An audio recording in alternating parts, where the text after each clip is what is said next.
Okay, and we're live. I am Professor Tie-Dye, also known as JL or JL Not Here. I'm joined today with Matt Forney. Kind of came across him on Twitter. He's been a mutual of a few of mine and began following him.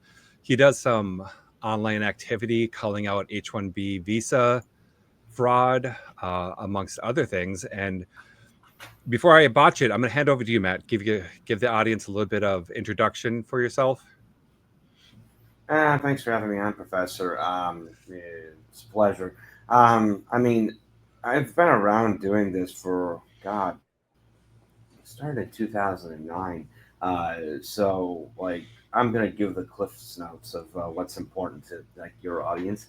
Most people probably know me now as a Twitter poster or X, the free speech app. But I've done a whole bunch of things.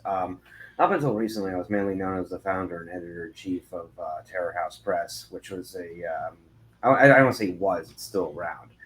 But we were a publication dedicated to, offbeat, novel publishing, poetry, literary works, stuff that was largely shut out of both the mainstream publishing and at the time I started it in 2018, alternative publishing, which is just a Yeah. nightmare of a complete, brown woke Marxist that or whatever. This was Terror House was never an explicitly right wing publication, but we did publish a lot of right wingers. We published people like Bad Billy Pratt, Bronze Age Pervert, that kind of thing. I recently handed it off to Passage Press, and they're Okay. taking into new ventures. It's still around, and I'm still involved in the literary sphere here in New York City, and have other projects to that effect on the horizon that I can't really talk about publicly. And I'm also known as a journalist. As tainted as that word is, I've been doing, like I said, a lot of reporting on the whole Indian H-1B debacle. Yeah. Indian H-1B debacle. I was involved with the whole, Charlie Kirk, let's expose and get these little libtards fired from their jobs recently. A decade ago, I did extensive covering on the reported. Sorry, I'm getting a little tongue tied. Extensive reporting on the 2016 presidential election. I did Yeah. some reporting in Europe when I lived there. I've self-published a bunch of books, which are all offline now. Everyone likes to, you know, something like Do the Philippines is a little embarrassing, but it's come around to the point where it's like a positive meme that people laugh about. I've been around forever. I've Yeah. done all this stuff.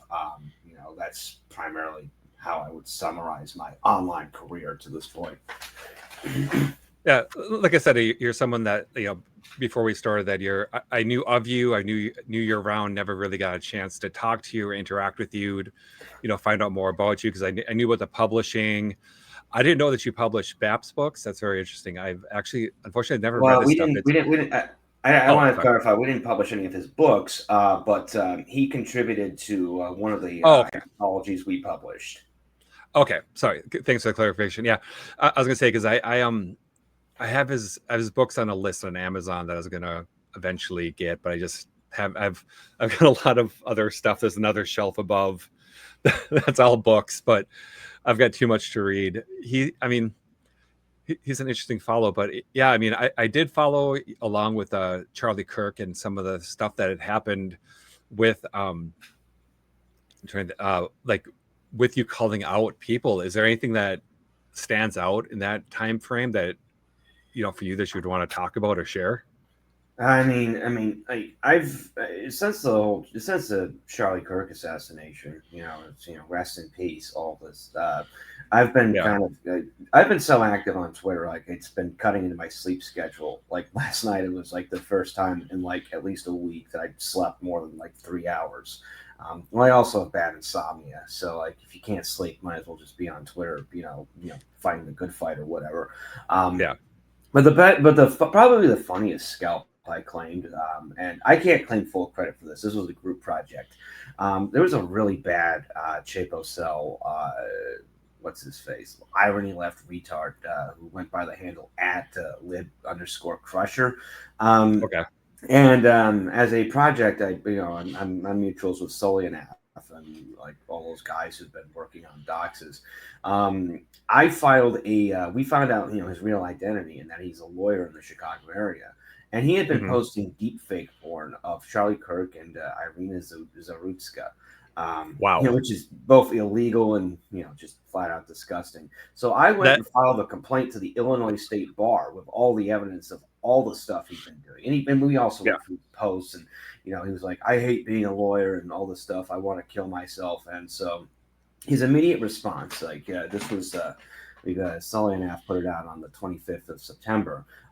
Like within like an hour, he had this lip crusher guy had not only deleted all of his accounts, he disconnected his phone number because what I put into the Illinois State Bar, Yeah.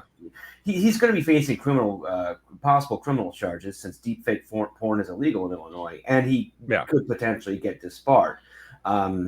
Now, like my role in it was mainly like I had to file the complaint because the Illinois State Bar does not allow anonymous complaints. So, like, Yeah. to submit that, I had to, give over my physical address and everything. That's in part why I was the one who did it. All these other guys are anons, and I'm using my real name, and my face is out there. So, and my address in a lot of cases. So, like, there's no like I'm the guy to do stuff like this. So like that's the biggest scalp I can claim. And more recently, there's this really obnoxious hicklip, Richard Ojeda. He was a state senator from Virginia about a decade ago, and he ran for Congress in West Virginia, and now he's running again. And he moved to North Carolina to carpetbag. And he's like your stereotypical. What I did was, and again, I have a lot of anons helping me with these things, so again, I can't claim sole credit. But I publicized the fact that like he used to do regular live streams, and like on a bunch of them, she's straight up talking about how he's going to beat up people in the Trump administration. He has one where he's talking about wanting to beat Michael Flynn within an inch of his life. But the one that got everyone's attention was one where he talked about wanting to beat the shit out of Stephen Miller. I posted that a couple weeks back. It went viral again last week. Yeah. I actually had a Fox News reporter contact me. He was like, "Oh, do you have a source for this?" I was like, "Yeah, it's right here on this live stream." I posted another clip where he's talking about was it Roger Stone he wanted to beat up? It was someone else. Basically, like this is all this guy does, and this resulted in like massive attention from the MSM, none of whom credited me, of course, but whatever. Ojeda had to delete all of his old tweets and his old live streams and issue a statement. So very possible I ended this asshole's political career. So that's always a good thing when you get people like that, or just kind of, it's like why did you post that? That's not a good thing. Well, so, he's clearly an unstable individual because his last run for Congress was in 2018. Anyone who's around then should probably remember that he was being promoted by the MSM. And again, this guy's not a fringe dude. He's on, he goes on MSNBC. He's very much mainstream. And he was being promoted by the media. It's like, well, these are the kind of left-wing populists who could take on Trump, because particularly the Chapo cells, they have this fixation on the magical hicklib. Someone who's like, drinks beer and, watches sports with the guys, but he also has the same political opinions as Zoran Mamdani. That motivated the pig. I don't even remember his name. The fucking weirdo Chomo that Kamala Harris picked as running mate. Like he's very much. Tim Waltz. Yeah, because I'm originally from Minnesota and moved to Middle Wisconsin to get away from everything. And yeah, I mean, because when you're saying that hicklib, I was thinking about like Jacob Frey, the mayor of Minneapolis, who like put his hand on George Floyd's golden coffin and pretended to cry. It's like Jacob, do you know that most of the Twin Cities calls you Mayor Manchild? What? Because okay. This is kind of a funny story and kind of segue, but so Jacob Frey, first day of his first term, he actually got in the back of a garbage truck and rode around the city on the back of a dump truck because he always wanted to do that as a kid. And so his first day in office was played garbage man. And so it just kind of stuck that like the kind of like tongue-in-cheek nickname like for conservative people for him in the Twin Cities is Mayor Manchild. Because Yeah, I he mean, does he does this like stupid crap all the time. Like when he like was at the Somali thing and starts trying to do that Somali tribal dance, or here's that Pride and he's wearing Daisy Dukes and dancing. It's like, dude, no one is buying this bull crap you're putting out. It's just it's ridiculous. But yeah, Tim Walz. Oh, man, I fear for Minnesota if he gets that third term, it's gonna be bad. That I is, mean, I'm not going to claim to have the, I mean, I did live in the Midwest for a while. I lived in Wisconsin for a bit, and I was also in Chicago for a bit, I got friends and contacts all over the place. I think he might actually end up losing. I mean, consider that, Kamala Harris picked him as running mate to show up her support in the Midwest, because again, he's thought that these people have the libtards have no theory of mind when it comes to the right. They think that the reason everyone loves Trump is because, like, well, he's aggressively, he's aggressively a man. So if we get someone who's just into the same stuff they are, they'll vote for us. Like, they don't understand. yeah, It's number one, it's a policy difference. yeah, We support Trump and MAGA because of policy, and number two, like, we can see this strategy used to sort of work for the Democrats. I think 2024 was when it finally imploded, because they would continuously promote these people like John Fetterman. There was that Chomo who ran and somehow won in Alabama back in 2017. Well, we could okay, partially thank Steve Bannon, that retard, for that. But the fact that it completely imploded in on them, and you could argue that Joe Biden himself was a manifestation of this to a certain extent, because his whole mentality, the whole mentality of running him was like, yeah, we can't go too far, with running like a black woman or like a gay guy or whoever else was in the primary. yeah, We'll get a normal heterosexual white guy to do all this stuff. And I think, unfortunately, like, a lot of people did fall for that in 2020. But yeah. 4 years of utter nihilism under Biden just completely turned them off to the concept. But I like to point out that Tim Walz was not only was so unpopular that not only he helped Kamala lose the election.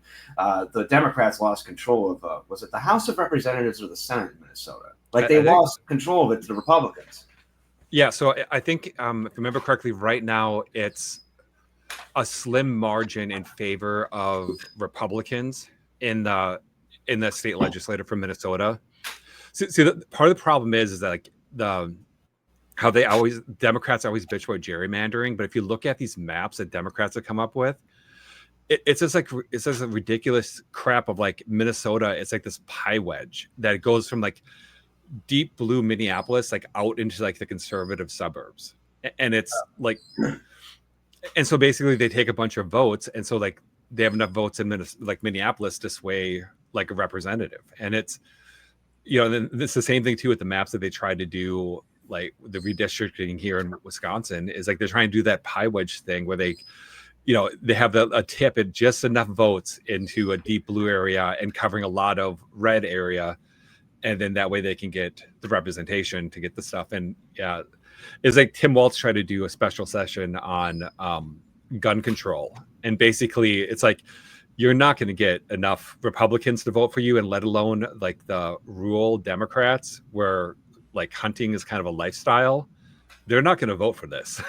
Like their political career is over if they like restrict, rifles. That's basically what he would try to control. And yeah, he's brain dead. They're doing the same, like, try to do the same thing in New York, because what happened in 2022 was, New York officially has an independent redistricting commission to do congressional seats. Yeah, But their maps still have to be passed by the state legislature. That was implemented back in 2010. The first time this independent commission did redistricting was accepted because at the time the Democrats controlled the assembly, but the Republicans controlled the state senate. The Democrats won control of the state senate in 2018. And in 2022, when it came time to do the new maps, they rejected the independent map and they drew a new gerrymandered one that would. I think there's 27.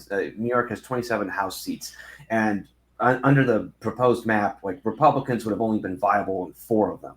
The Republicans sued. They got the courts to force to appoint a special master to draw a fair map. And what happened in 2022 was that the Republicans ended up winning 11 out of the 27 seats, which is, I think, their best performance here in like decades.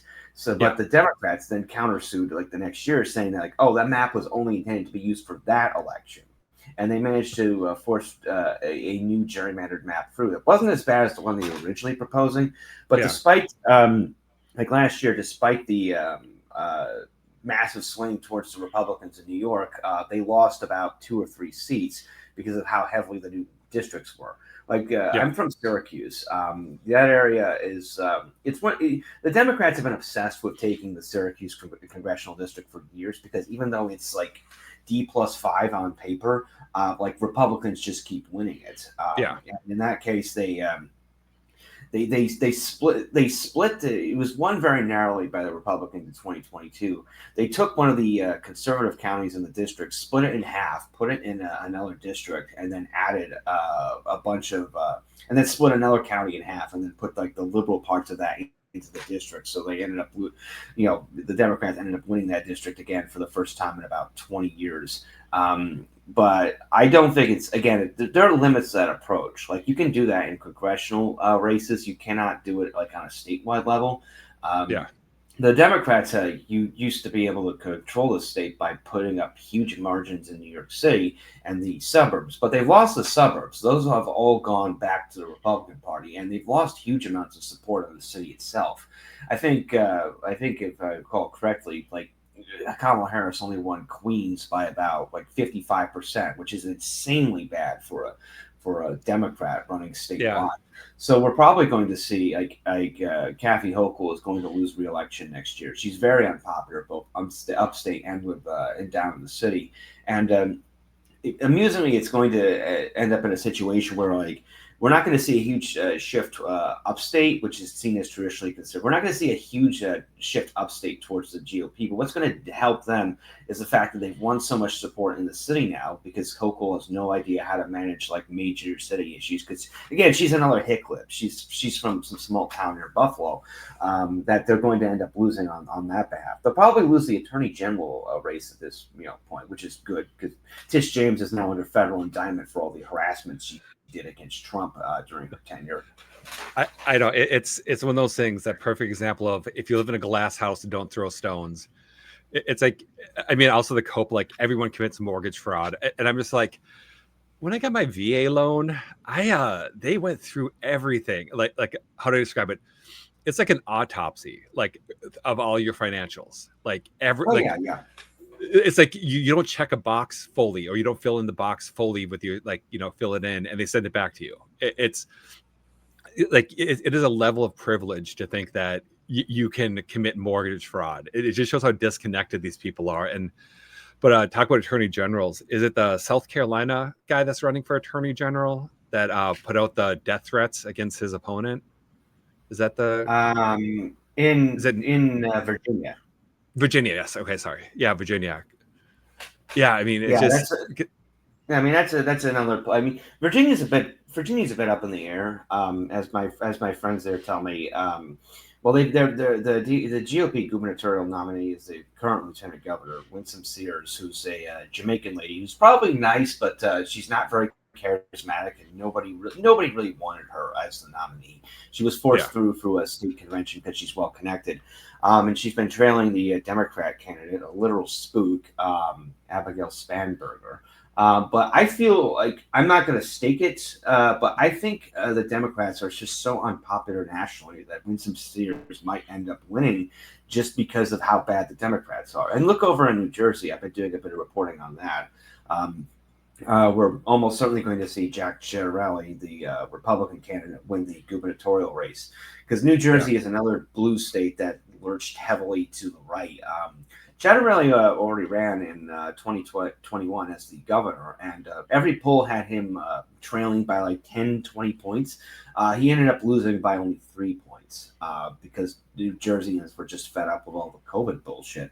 Right now, the polls have him neck and neck with the Democrat candidate, Mikey Sherrill, which indicates, if you consider the inaccuracy of polls, which means that Chattarelli is probably at least 5 or 10 points ahead.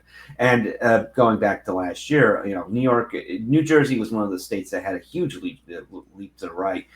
Kamala Harris only won it by 4 points. So we're probably going to see I've kind of joked that we're going to see like a right-wing renaissance in like these eastern blue states before we see it in the Midwest, and that's just because everything in the Midwest happens on a time delay. For better or for worse. It took them some time to start adopting like gay, trans, like whatever before it was after it was popular in the coastal areas, and as a result, it'll take them longer to catch up with the right wing renaissance that's happening out here on the coast. That time delay can be a good thing, in some cases. Traditionally, as I put it, I moved back to the States recently. I was living abroad for about 8 years, and everything I've seen, I've done some extensive traveling due to work in New Jersey, Connecticut, Pennsylvania. Pretty much everywhere now is like New York City in terms of like the bad things, but not without the good things. You go to some small town like Middletown, Poughkeepsie, Lancaster, Pennsylvania, and like it's full of Indians. It's full of it's full of other violent racial minorities. All these places look like New York City to some extent. But you don't have the good things about New York City. You don't have the good things about being in like the financial capital of the world or whatever. It's almost to the point where like at least if you're in this general area, you're better off living in New York City than anywhere else because it's like okay, like there's no difference. There's very little difference between Middletown and New York City or Poughkeepsie or whatever.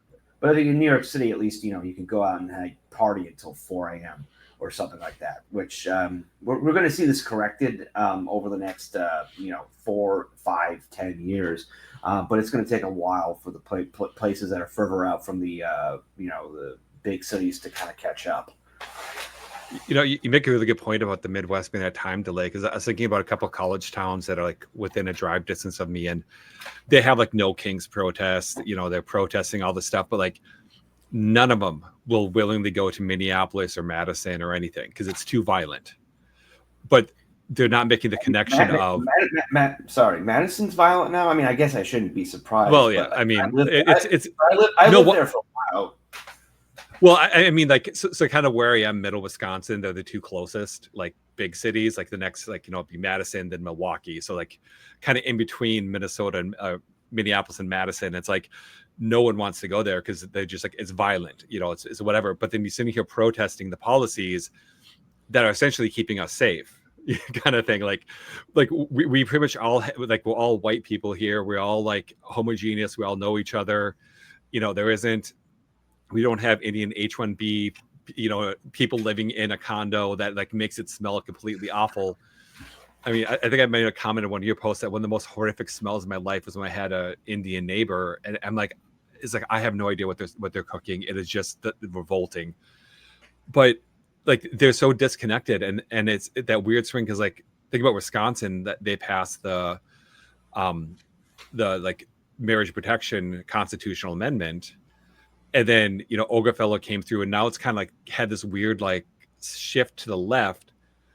And it's kind of interesting that seeing a lot of people who are in the bigger cities that are like nearby here, how they're shifting conservative. But like where I am, I think it would be a lot of the college students. They're still very much like no Kings rallies, all all this like liberal kind of progressive stuff. Because it hasn't, the negative aspects of the progressive things hasn't hit us yet. And I think that's a very good way you put it about kind of like we're how about this? We're at the ass end of the Overton window. the kind of phrase. the kind of the Midwest with the ass of the Overton window. And it's kind of like, so like, I mean, it'll catch up, but you know, with the last part to move. And it's, you know, but it's very interesting kind of seeing, like, I have friends in the Twin Cities who live in like the Whitaker neighborhood, and they like where the George Floyd Square is, I think it's Whitaker. And like he was like the most liberal progressive cuck I've ever met in my life. And now I'm like, dude, you're sounding like me 5 years ago, like with your conservativeness about like, you know, wanting more police, wanting this, wanting that. And before he'd be like, no, like, you know, we don't need police. We should have like all these case managers. And now he's like talking about the murder rate of George Floyd Square. And I'm like, dude, you sound like me 5 years ago. Come on. But yeah, I mean, it's very interesting.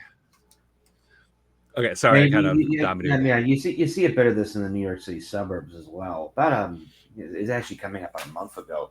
I was in Nanuet, which is Rockland County, is one of the intervening New York City suburbs that used to be somewhat liberal, but like it swung hard right last year. Like Trump won it by like 10, 15 points. And I'm in Nanuet, which is basically just it's a tiny little historic downtown with a bunch of strip malls bolted onto it. Because it happens to be near the one of the major highways, so like it's where everyone just stops to like do their shopping.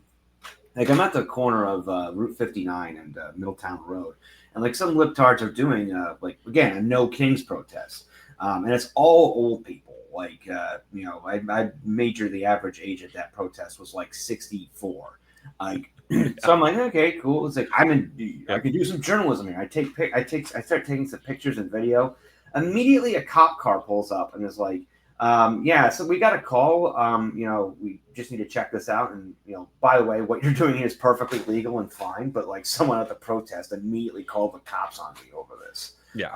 And from there, I discovered that I've been living in Nanuet, for a bit. And one of the cops put me through to a detective is like, yeah, like people are looking for you in Nanuet. So, yeah. Maybe like I was posting my address online, if you know Orc Brand, he does that all the time.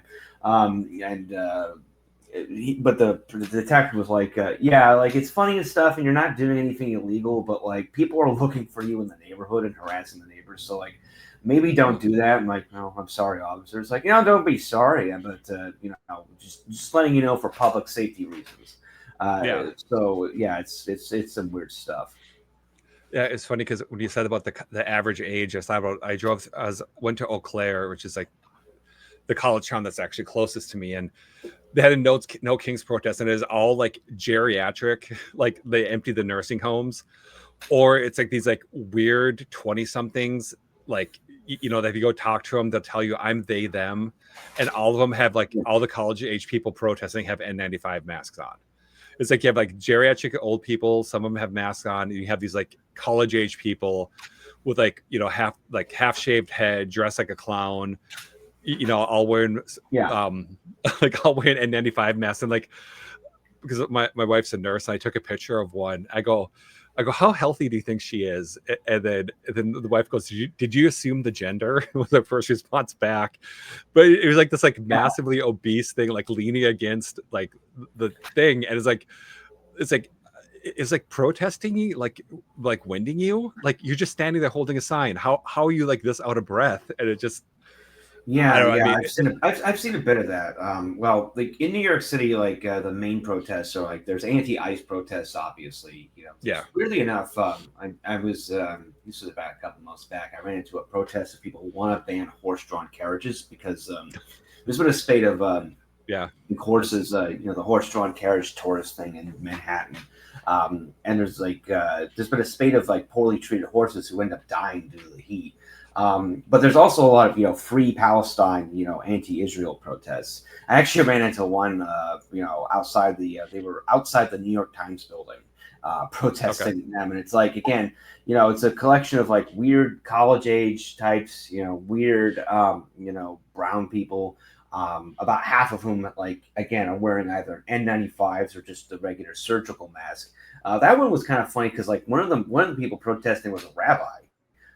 Who had like a sign that said like Jews against Zionism or something like that. It was on the opposite side of the street. I didn't cross because I Yeah. figure I'm well known enough that like it could turn into a violent confrontation. It's like I don't want to deal with that. But you do see a lot of that in the city itself. But outside the city, again, if you see like an anti-Trump protest, it's always going to be this no kings. Everyone is geriatric. Everyone's got an ARP card type bullshit. Speaking of the rabbi protesting, do you see that? It was that what I don't want to say priest. He's wearing a clerical shirt, but I think the pastor that was pepperball to the face. Did you see that protest footage? Yeah, I saw that one. Yeah, I am. My interesting take on that too is that I always joke that I always quote rules for radicals to kind of make sense of what the left is doing. That um, the I don't want to say Reverend Mel White, but technically Reverend Mel White. He was the founder of the MCC, the Metropolitan Community Church, the kind of like foremost like gay and lesbian affirming denomination. And his kind of like building off rules of radical, he told any clergy if you go to a protest that you should wear a clerical shirt because a priest in cuffs is more powerful than any words you can speak. And I'm like, Oh, that makes sense. it go like I think I called him the gay theological terrorist because he tried to force all this nonsense and like um let's see the Twitter account is also a YouTube channel Protesta. They have one where it's they have a MCC clergy giving a sermon about like basically bondage and like dominatrix stuff. And I'm like, see, this is what happens when you allow stuff like this to go on. So I'm like, yeah, a clergy shouldn't be at a protest like that. You shouldn't be front. You shouldn't make yourself front and center hoping to get a photo op. And so when I see a rabbi like that, I'm like, oh, that's you got some shill. You got something you're working on, and I don't trust what it is.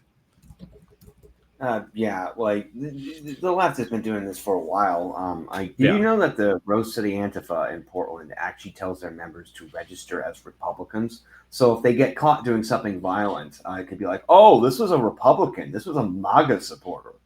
Yeah, I mean, you're seeing that more and more. How people like register Republican, or like if they can't find their registration, they find their families. Like Tyler, the guy that assassinated Charlie Yeah, Kirk, how his family is Republican. It's like it doesn't speak into anything about him. Like, I yeah, and then that's it came out, he's got like a troon girlfriend or something. He's involved in all these Discord, radicalizing yeah, Discord groups.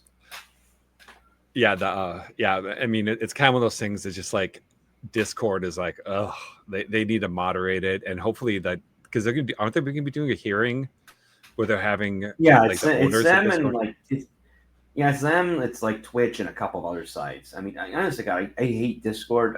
Like I'm only on it because like a couple of my friends use it. But like in terms of like all the social media sites, it's just like it's the most heavily compromised. And like Yeah, we're being told by I think it was Weave ages ago that the moderation team on there is like heavily penetrated by the IDF. So like it's if you're posting anything like secret on Discord, you might as well just be forwarding it to Mossad. In terms of security. yeah. Because I remember because for a while, like the kind of joke about like the furry mods on Discord, because somebody like posted like some weird like disgusting furry thing in like a not safe like in like a normal channel, not an NSFW thing, and I reported it, and my account got struck for bullying for reporting it. Yeah, And I'm like, this isn't an NSFW channel. This is a normal channel that anyone can access. And yeah, I'm like, because I game with a few people. If I join like a guild or a gaming server and I see that they have like a NSFW channel, I'm like, yep, I'm out. I don't trust whatever's going to be going on here. But yeah, yeah, yeah. it's sad. I mean, even like Reddit too is just like the amount of filth stuff that is on there and freely spout. It just it's hard to believe. Yeah, I I mean, mean, well, Reddit is a lot useless for I hate the slot posters who will just take random stuff from Reddit and be like, "This is how women are like." Like half the shit on there is fake, right? I mean, yeah, it's the same with 4chan, but like 4chan is at least self-aware about this stuff. yeah, But it's funny because like I remember it was about a year ago.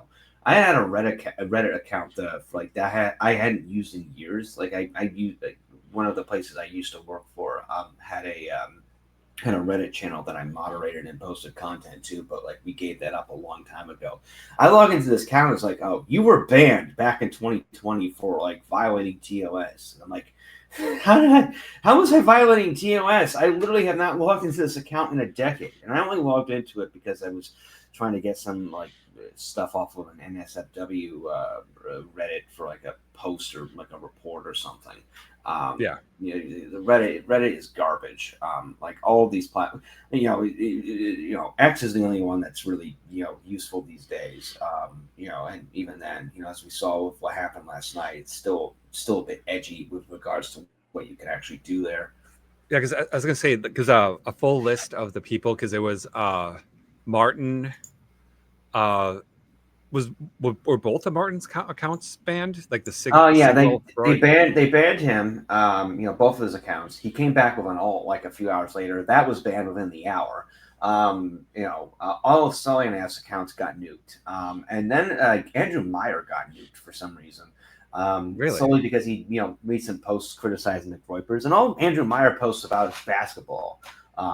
Yeah. It was a combination of there was that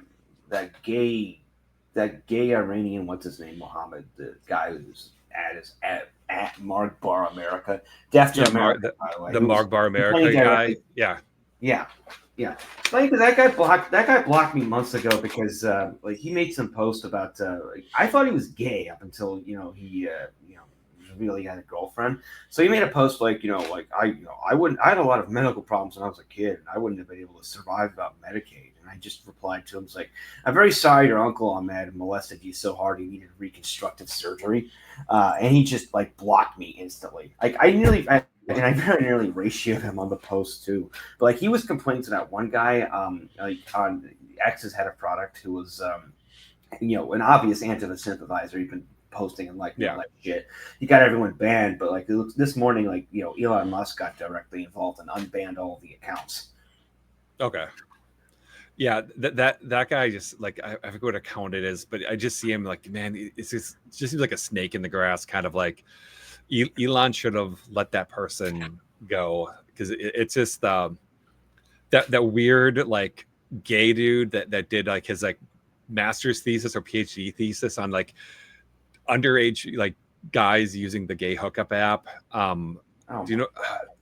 god. Yeah, he was like the head of trust and safety or something at Twitter before Elon took over, and he's like the same person. It's like it's just like a carbon copy of each other that just is like completely weak, effeminate, like dude in this like high trust position, and just on a whim he bans these people. I'm trying to remember the guy was, yeah, because like he got doxxed too because he did all this stuff, and then he lived in San Francisco, of course, and yeah, but his like PhD thesis or something was like on underage like guys using gay hookup apps, and it's like digital something. I'm like, man, this is just gross beyond all compare. And like that guy's account gives me the same vibes. Like if you check his, like if you wrote articles, you check his hard drive, you'd find something you don't want to see. Yeah. With like how Musk manages X is like he's very much on our side on most things, and Yeah. but the issue is that like it seems like he just has his attention divided in too many directions, and is not really paying attention to like the finer details, Yeah. which is how what happened last night happened, and all this other stuff happens, which just seems to be a general flaw of his management style. Like he came into X, and like day one he fired like all the people at the top, Yeah. who had been censoring the site. The one Indian, the other Indian, they were all Indians, interestingly enough. And fired a ton of the staff, and which was all good. But he either like neglected to pay attention to some of these positions. There's famously relies to a certain extent on Indian H-1Bs to do the grunt work. So it's a case of attention being divided. Plus, as I've made the point with the Indian H-1B stuff, like all these corporations that have them employed. Some of it is not simply like these companies are trying to save money on labor. I mean, they are, but I think a lot of it, and it sounds conspiratorial, is that like they're being held hostage to a certain extent by the Indian government, because I pointed out Yeah. that like a lot of the Indian influencers on X are straight up paid agents of the Indian government, Oh yeah. and the Indian government has surely embedded them in other corporations as well, and they're all disproportionately working at banks. They're working at important tech companies. They're in areas of industries vital to national security. Um, so to people who are like claiming that Trump hasn't taken enough action on H-1Bs, and it's like, I mean, we obviously have to keep up the pressure because we've seen visibly that the Trump administration does listen to our posts. But the issue, I believe, is that Trump went too hard against them too fast. The Indian government would just activate all these cells, and then everyone's social security number would be getting stolen. They'd be getting banned. All their money would be sluiced from their accounts. It would be total chaos. So I believe, we're going to see the issue resolved over the next few years, but it's going to require like a lot of back end work of getting these spies out. Like that one particular, I forget his name, Sidharth. Yes. That guy is very obviously on the payroll, but we already got him since he's straight up engaging in illegal political activities on his visa. He's not going to be in America for much longer.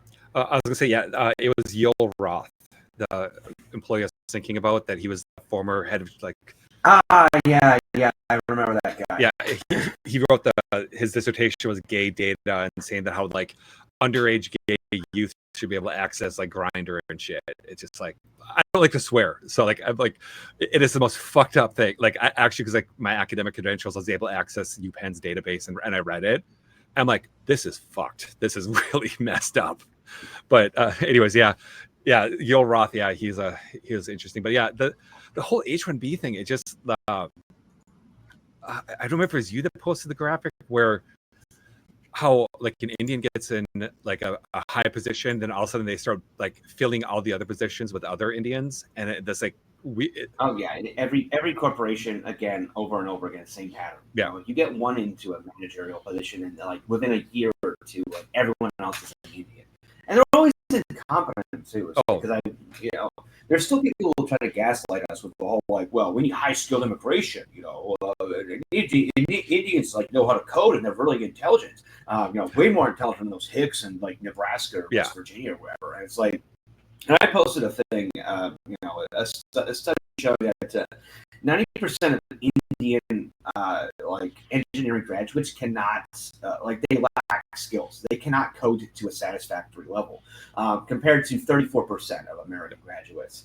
The people who are coming, and again, I've heard stories from this all over the case. People who work for tech companies, for IT divisions. The Indians will fake anything they need to do for their job applications. They'll straight up steal other people's resumes. Like if you put your resume on LinkedIn, it's almost certainly an Indian is going to steal it and then use it to get jobs on their own. They will fake any sort of like performance they have to do to get the job, and then like when they have the job, like their performance just falls off a cliff because they don't know what they're doing. They will typically outsource their work to ChatGPT or whatever. So you can't even justify this on the basis of like high skilled immigration. Hell, you add the other factor in. It's like a lot of them are not even coming over for like tech jobs anymore. They're coming over to like work in 7-Elevens. The modal Indian immigrant now is not like Sundar Pichai or someone who's going to be like a CEO or a CTO or something. It's Ramesh, the clerk at 7-Eleven with a lazy eye who calls you buddy in like a weird attempt to simulate basic humanity. It's like, what? We're supposed to believe that Americans can't ring up cigarettes at a 7-Eleven? Yeah, I mean, that's one thing I found interesting was in the Twin Cities, a lot of the tech jobs, it was like the shift of like you'd have one or two Indians in that like the help desk, and then it became all Indians. Nothing got done. And then one thing I found is really weird is how litigious they are. Like they will threaten to sue at the drop of a hat. And so, like, for example, like I was at a bank and this like, Indian lady was there, and they found out that like she wasn't having her direct deposit into her employee account, and so they were gonna like make it a normal checking account. And she started threatening to sue them. I'm like, part of the policy is to have like this high yield, like you need to have like $1 million type account as an employee, that you need to have your direct deposit go into it. That's in the employee handbook, but she just starts screaming how she's going to sue, and basically then they just let her have her way. And it's just like, and then like when I live next to Indians, they're always in some sort of like legal battle with the landlord. Like, and it's just like the one thing that I think a lot of people don't see is like how they weaponize the legal system for like minority status, or how they're being discriminated against, or in some aspect. And it's just like, it's weird. It's like they've taken like the worst aspects of our culture and like weaponized them against us. Oh yeah, I saw that a lot at my previous corporate job. I worked for a startup in LA that sold an erectile dysfunction product, and the Indian customers were some of the worst. They're always demanding discounts, like even if they're sorry, this crap Bluetooth earbuds just started up some music. But anyway, they would demand discounts even if they were getting a pretty big like on sale. I remember one guy is like, we have been selling the product for like a third off. It ordinarily costs like $900, and this Indian is griping. He's like, it's still too expensive. He's demanding that we give him next day shipping, even though I told him repeatedly we don't offer that. Like, we're not Amazon. Yeah. Like, we don't have an army of drones in a warehouse who are fulfilling orders constantly. Yeah. We'll ship it within 3 to 5 days. He's demanding a free penis pump, which is like, that was something we had stopped doing like over a year before that point, and we no longer even sold pumps. Like, we just cleared out the entire inventory. This guy, okay, well, I made the sale, and he keeps coming back every day for the next week, demanding, when are my orders being shipped? Well, I want my order shipped. And he's accusing us of scamming him, even though, again, we had told him, and it was very clear in the terms and conditions, we'll ship your order within 3 to 5 days of receipt, 3 to 5 business days. Mm-hmm. And he ends up returning because he comes back to me multiple times. It's like, I want a pump. You didn't give me a pump. And it's like, sir, we do not give out free pumps. That policy was abolished like a year and a half ago. We couldn't even give you a free pump if we wanted to because we don't sell them anymore. The entire inventory was cleared out. So he returns entirely on that basis. And idiots love filing chargebacks. They won't return in the normal way. They'll get your product, and then they'll file a chargeback. So, like, we lose the money. We had to spend months fighting every individual chargeback while they keep the product. Yeah.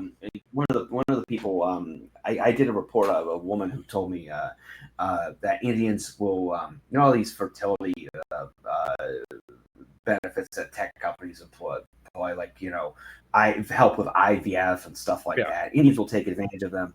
They'll go to the services, and how it works. Like, if you're working with these tech companies, you pay for the service out of your own money, and then your employer reimburses you. Yeah. These Indians will pay for the service, they'll get reimbursed, and then they'll file a chargeback against the people with the service, like trying to make a profit off of it.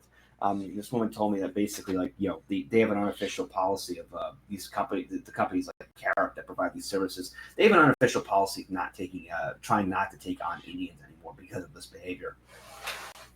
Yeah, I mean, it's one of those things. Like, empirically, I can say that I can think of a couple businesses that would be like, they're dealing with the Indian person. They just kind of like brace for the scam, and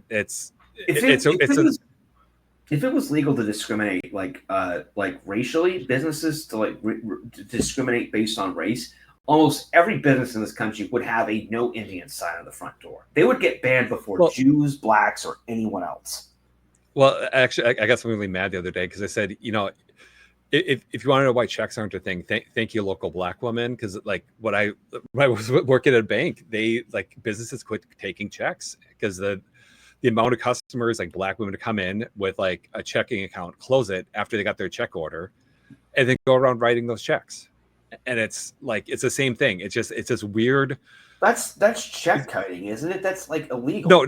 No. Well, kiting. So kiting is like, you've got a Wells Fargo account and you've got a Bank of America account.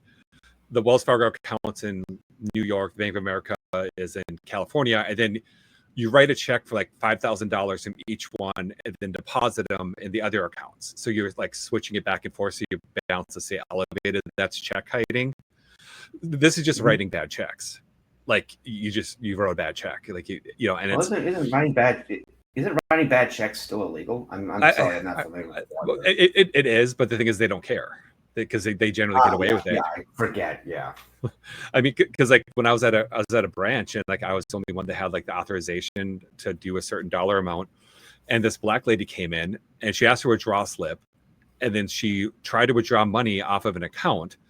But the thing is, like, this is back before a lot of technology, and so even though it was like a Wells Fargo check, it was written off of a different Federal Reserve district. So we didn't have the money right away, but because it was a Wells Fargo check, it cleared right away. And I'm like, instantly, this is fraud.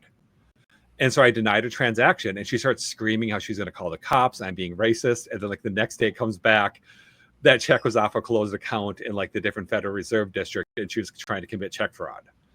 And it's just like it's one of these things. Like there's a pattern, and it's like with it's one of those things. Like a lot of people, they don't want to sell merchandise to people, or I know people like my exotic animals that I've rescued, but that they don't want to, like, if they see like an Indian name like trying to buy an animal from them, they don't want to sell it. Like they'll back out of the deal just Oh, because they yeah. know it's just like they just have this apprehension. And it's in a lot of ways, it's, I mean, going to like H-1B visa thing, the whole thing is just, it's like you have a system based on scamming, and then you're mad that people are apprehensive about trying to like business deal with you or deal with you in some way. It's like, this isn't that person's fault. It's just kind of like the way this is the monster you've created. And Yeah. it's very Well, frustrating.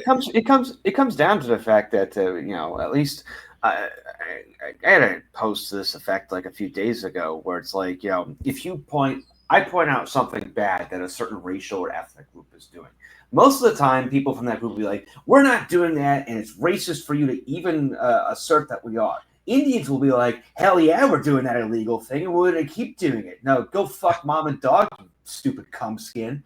Oh yeah. The fact Yeah. that the Indians will do this stuff and they have no shame about it whatsoever. It's like they don't even Oh, understand that a society, you can't run a society if these scams are with these scams present. It's not that they're like refusing to. I mean, they obviously are refusing to work by the standard of civilization. It's like they don't even recognize it. You can't even say that you can't even say to a certain extent that they're being deliberately hostile because they don't understand how a society is supposed. They don't understand morality. They don't understand basic business ethics. To them, it's just I have to scam. They literally believe that they get more social status. It makes them feel good when they scam someone. And every business transaction with them is basically there's no idea of like coming into meeting in the middle and getting a fair exchange where both parties get something out of the deal. Their opinion is something is of all business deals or transactions is like either I'm getting screwed or they're getting screwed. You cannot have large numbers of people who think like this in a society and expect it to function. well, see, that's one thing I've thought about too, is like anthropology wise, like is it because of like their caste system that there's I, always I think I think it's a big part of it. It's an incredibly dysfunctional system. yeah, I mean, because I always said that person that you can freely just screw over. And it's one of those things like people talk about like some Asian cultures being how racist they are. Indians, like, they're some of the most racist people that you'll come across, because like they have this weird superiority to everybody around them, that they just think you're garbage to them. And it's one of those things like you can't fairly interact with this person if they're just approaching you like you're a subhuman caste to them. And that's really how my experience has come across, is like they're entitled to scam me, and if I don't let them scam me, I'm being racist. you know Oh it's yeah, I mean we could rant about Indians all day, but oh yeah. but like the people I know and myself, like, we're not just complaining about it, we're taking action. Like, we're actually, identifying Indians in this country who are violating the terms of their visas, which is a lot of them. And we're sending that to ICE, we're sending that to the USCIS, we're sending, if it's involved in a corporate corporation. We're sending to the Department of Labor.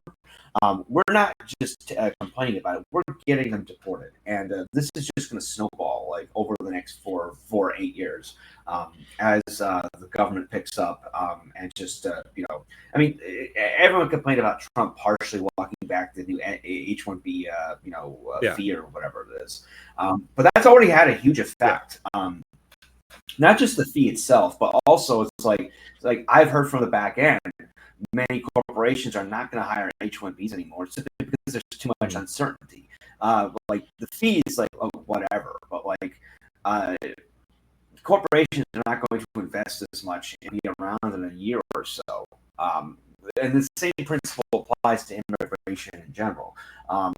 With the self-deportations, the various ICE mass deportations, there's going to be there already is a far smaller number of people trying to get into this country legally or illegally, because if you're, I don't know, if you're in Central America or wherever, why would you want to immigrate to a country where you could just be tossed out in 4 years? It's like I've heard, there are a few copers on the Democrat side who are like, well, the Democrats will just get back in 2028 and they'll just open the floodgates. And it's like that doesn't work past a in the current political environment. Yeah.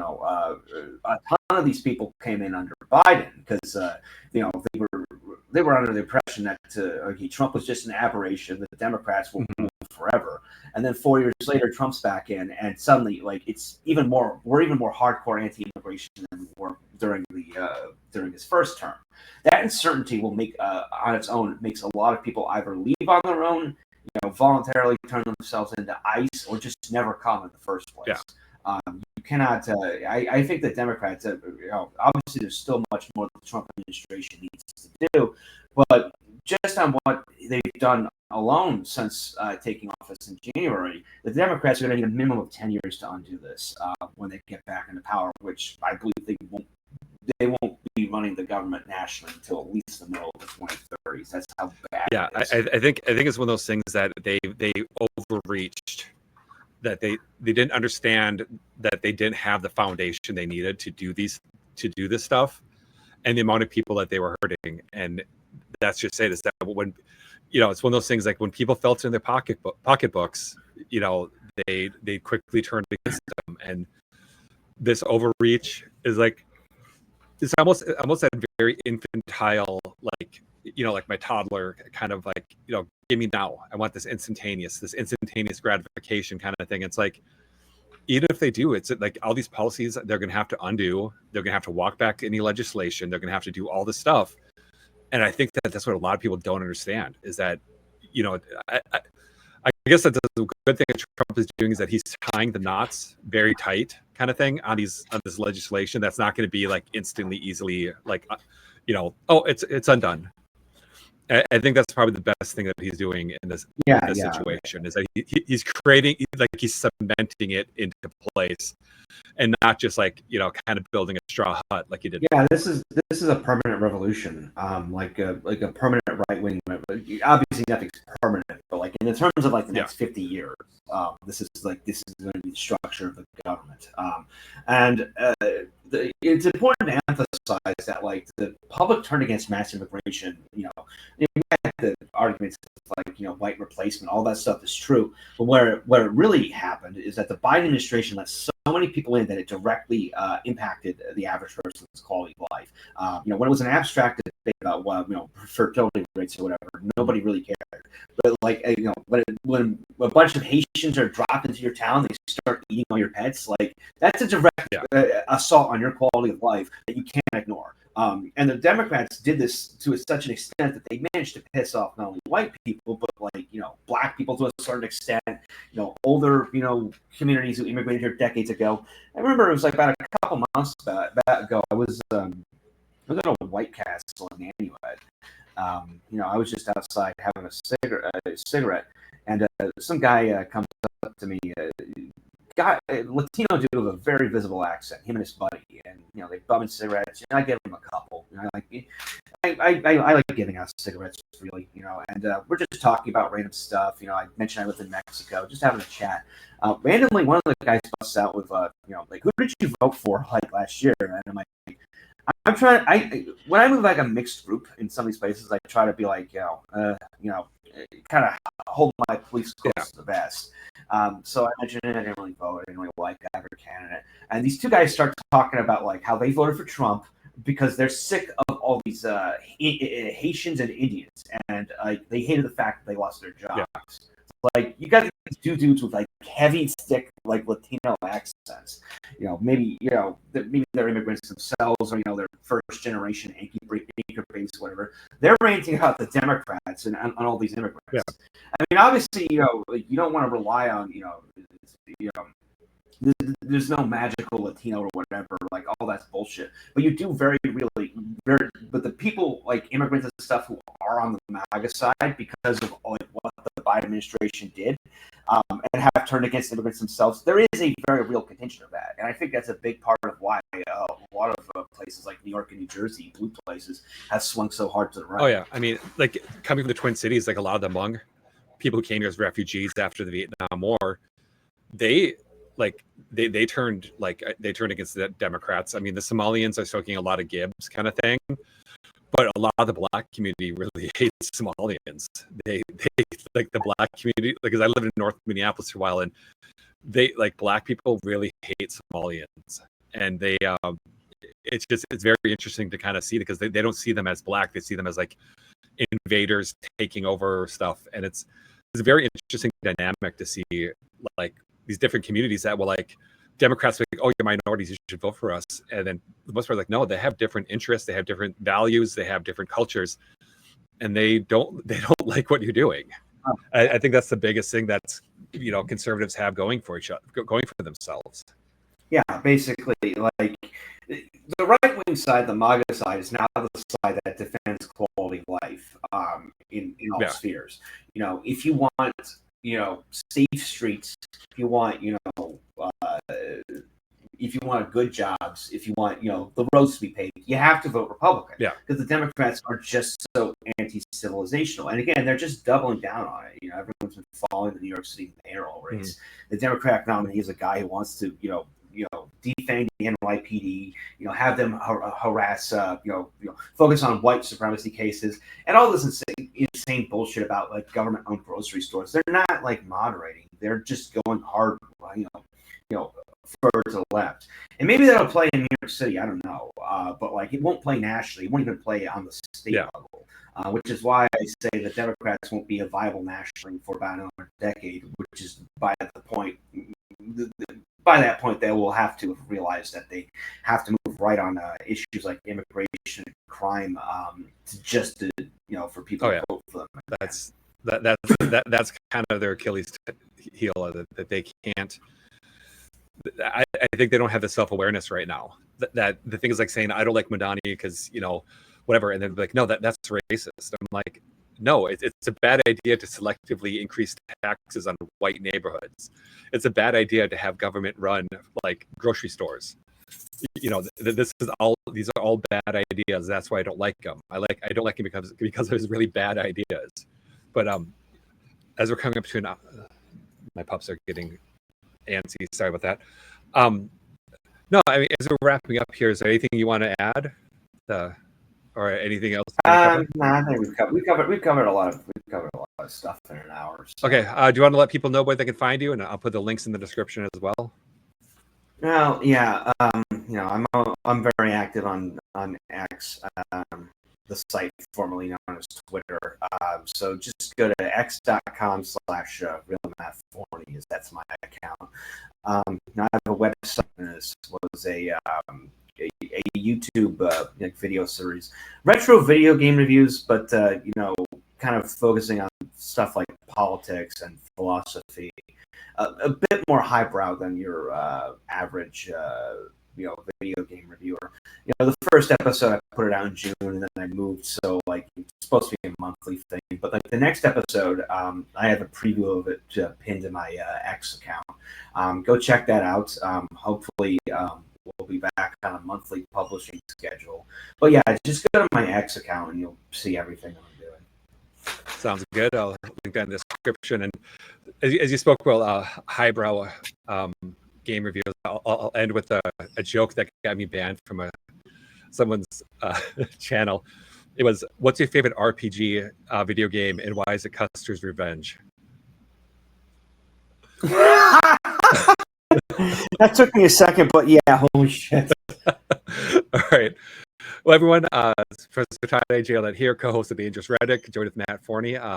Tune in as I have more episodes coming out, and go check out Matt on Twitter at Real Matt Forney, and I'll have it linked in the description. All right. Have a good day, everybody.